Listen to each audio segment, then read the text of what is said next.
hot air balloon thing, guys. First time. Hope you all see this.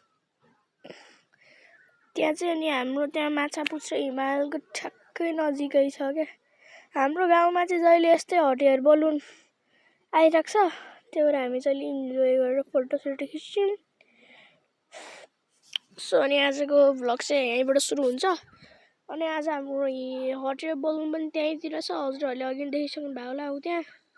माछापुच्छ्रेको ठ्याक्कै त्यहीँ यस्तो close छ अलिकति पनि माथि गयो भने त ठ्याक्कै पुग्छ होला यता त यस अनि ऊ चाहिँ यस्तो एक्साइटेड छ कि यहाँ हेर्नलाई है है ऊ यहाँबाट यस्तो राम्रो देखिरहेछ फोटो हामी भिडियोबाट पनि खिच्न मिल्छ त्यही भएर हामी भिडियोबाट पनि खेल्छौँ पनि एक खिच्छौँ है त गाइज ल कति दामी देखिरहेछ यहाँ आँखाबाट चाहिँ राम्रो देखिन्छ तर हाम्रो यो मोबाइलको चाहिँ अलिकति क्वालिटी राम्रो छैन हजुरबाको मोबाइल कहाँ थाहा छ मलाई पनि थाहा छैन यो मान्छे चाहिँ हजुरबाको त्यो मोबाइलमा फोटो खिच्न चुल मारिसक्यो कि चुल मारिसक्यो जलन भएर नि त अनि यहाँ चाहिँ आज हाम्रो जङ्गल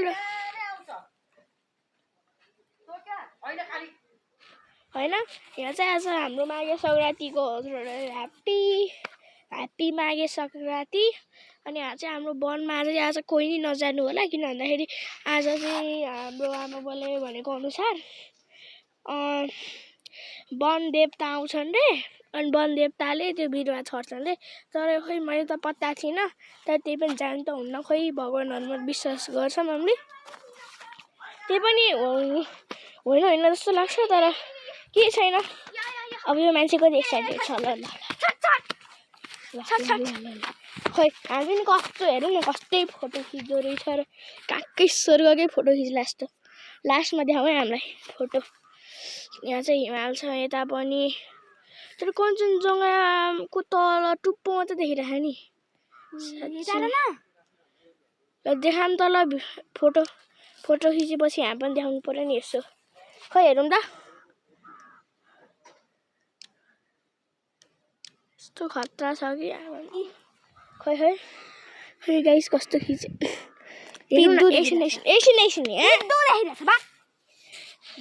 यस्तो जेब पाइँदै खिचेछ नि बरु भन्दा राम्रो त गाइस मेरै खिचेछु मैले नै खिचेछु क्या यो मोबाइलको चाहिँ 40x हुन्छ कि 4x भन्छ खोइ थाहा भएन यसको जुन चाहिँ यति नै छ त हाम्रो काठमाडौँको मोबाइलमा चाहिँ भन्दाखेरि मेरोमा 100x छ खोइ तर यो मोबाइल चाहिँ अलिकति पुरानो भएर होला धेरै वर्ष भयो अनि घरमा अनि मोबाइल त मेरो छ घरमा फेरि यहाँ पनि मोबाइल त फेरि झगडा कहिलेकाहीँ भइदिन्छ त्यही भएर हामीलाई चाहिँ मलाई चाहिँ बाबाले यो गिफ्ट दिनुभएको मोबाइल भन्दा नि एकछिन टाइमको लागि अनि यहाँ चाहिँ हाम्रो सब basketball court you can see this अनि हाम्रो हट एयर बलुन अझै माथि गइरहेछ यहाँबाट अलि देखाएको छैन होला त्यो देख्छ आँखाबाट हेर्दा कस्तो राम्रो देखिरहेको अहिले होइन त्यो फोनबाट चाहिँ त्यस्तो भएन कि गाइस यस्तो राम्रो देखाएको छ अनि अहिले हाम्रो बुबाले के राख्नु भएको घाँस कहाँ काटिराख्नु भएको त्यो चाहिँ हेर्न जाऊँ है गाइस हिजोको फर्स्ट टाइम बल्ल के हाम्रो बिरालो गोठमा त्यहाँ जानुभएको अघि गोठमै हुनुहुन्थ्यो अहिले चाहिँ कहाँ जानुभयो यो चाहिँ हाम्रो के भन्छ है मैले पनि बिर्सेँ हामी चाहिँ मम्मी नै आइसकेको छ यो मम्मी यो गाइस उयो चाहिँ मम्मी उनीहरू सब पाडो खिरागा भन्छ खोइ भन्छ न त भन्छ बुबा चाहिँ कहाँ गएन अब एकचोटि हेरेर जाऊँ है त गाइस बुबा चाहिँ त्यहाँ हुनुहुँदो रहेछ खोइ कहाँबाट पुग्नुभयो मलाई पनि थाहा भएन हेरौँ न कहाँ पुग्नुभएछ कसरी त्यहाँ पुग्नु भएछ के अहिले यहाँबाट नि हट एयर बलुन त देख्छ तर गाइस मलाई पनि चढ्न मन थियो र त सबैले लाग्छ होइन तर एउटै कुरा हो कि यहाँ चाहिँ हाम्रो घरमा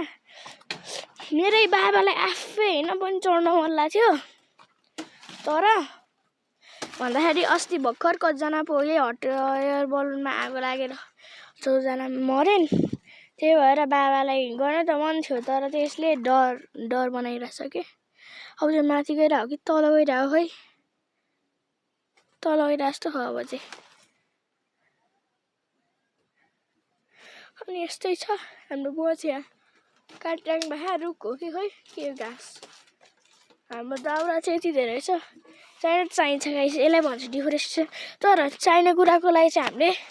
यस्तो गर्नै पर्छ नि त अब हेर्नुहोस् हाम्रो गाउँमा धेरै सुविधा हुँदैन हाम्रो गाउँमा एउटा बस मात्र हो त्यो चल्ने त्यही भएर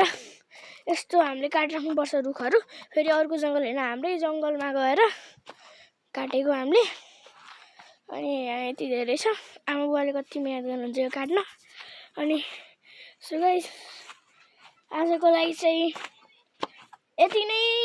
है त अनि आजको लागि चाहिँ बाई बाई अझै फोटो खिचिरहेको छ त्यहाँ bye bye tata see you letter